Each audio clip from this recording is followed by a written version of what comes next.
Sa laro ng USA kontra Australia kahapon mga idol, yes, technically kahapon pa rin naman siya kahit na nakakadalawang tulog na tayo at naglaro na rin po ang Australia kontra Serbia. At mapapansin natin na malapit lang talaga ang score, 98-92. Pero there's more to it, kaya ganyan na nga lang po ang score mga idol. Ito yung kwento niyan, pagkatapos itong layup ni Tatum, no, lumobo pa muli ang lamang ng USA sa 18 early in the fourth quarter.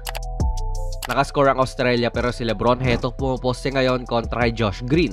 Medyo early offense to kasi halos kabababa lang nila AD. Kita nyo ngang tatlo ang pumapalibot dito kay Lebron pero kahit nga na ganyan, ayun, balik muli sa 18 mga idol. Sabay ito, kita nyong may komportable pa naman na 14-point lead itong USA nakaslat na sa committee stable tong apat na ito. Habang itong mga Aussie fast break din, foul counted pa yan kay Josh Giddey.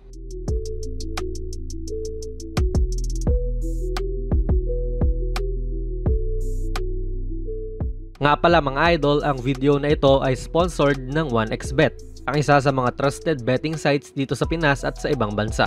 Kung gusto nyo mag-register, i-click nyo lang po ang link sa ating pinned comment sa baba at ganun din sa ating description box.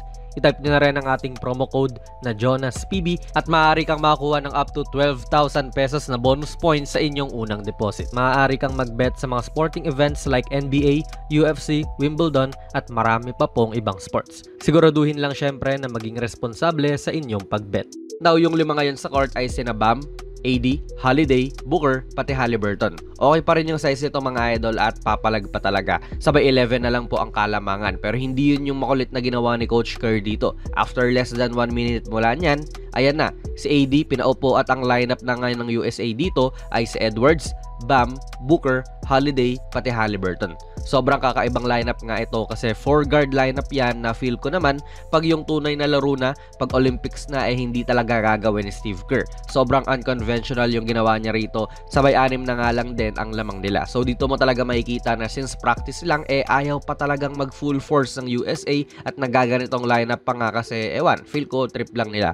At nakita tuloy na hindi sila sanay sa ganitong lineup. Like nakakapag-drive si Edwards dito at habol mode na ang Australia. Ganda na nga rin po ng look ni Booker dito at feel ko mabibitawan niya to ng maayos kahit na humahabol na tong isang to sa kanya. Pero look at Edwards, since siya yung nag-drive, biglang andyan na lang siya at may bad spacing sa Lena Booker.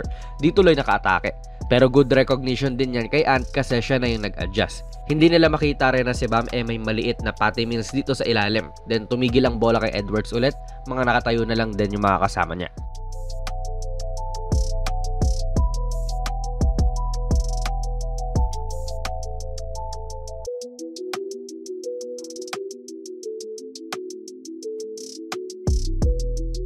Dahil din po non-shooter itong si Bam, although pumupukol-pukol din yan sa tres paminsan, meron na ngayong 4 out, 1 in offense ang USA.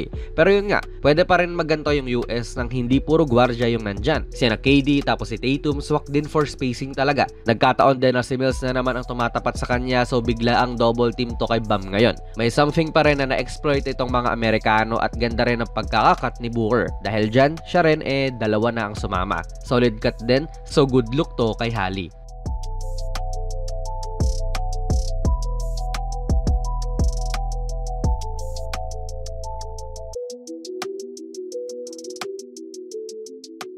Itong mga Aussies din talagang push malala sila. Dito kita nyo nga ina-ice pa ni Landale ang pick para hindi maka-atake si Edwards. So hindi natin syempre tatanggalan ng credit ang Australia. Kontra sa ginawa ngang lineup na ito ng USA, ganda pa rin ang pinapakita nilang depensa. At ganyan nga rin na natigilan na lang ng basta si Holiday dito sa gitna. Good defender naman din kasi itong si Dante Exum. Sabay kahit dito kay Bam, ipit na ipit din siya hanggang na turnover na lang. Good defense talaga.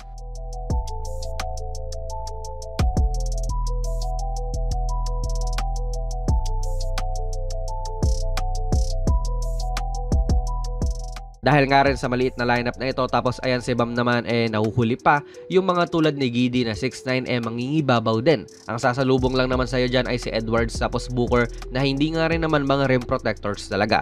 Role nila Davis yon ni na Embiid at hindi nga ang gwardiya. Napapractice floater tuloy siya, basic na basic. Dito rin mga idol, ang kadalasang kasama ni Bam sa court ay si Anthony Davis din, tapos wala siya. So siya lang din talaga ang magpo-protect ng rim dito na alam mong maaasahan mo. Though ang ganda ng pasa ni Giddey rin, isipin ninyo nakalusot pa ito. And si Tyrese, wala naman ding rim protector na instinct yan tulad ng mga big man like AD nga or Embiid. Pwede siyang sumabay dyan, pero since gwardiya nga siya, wala, nalusutan lang din ni Landale si Bam. Good finish pa rin at ang ganda ng pasa talaga.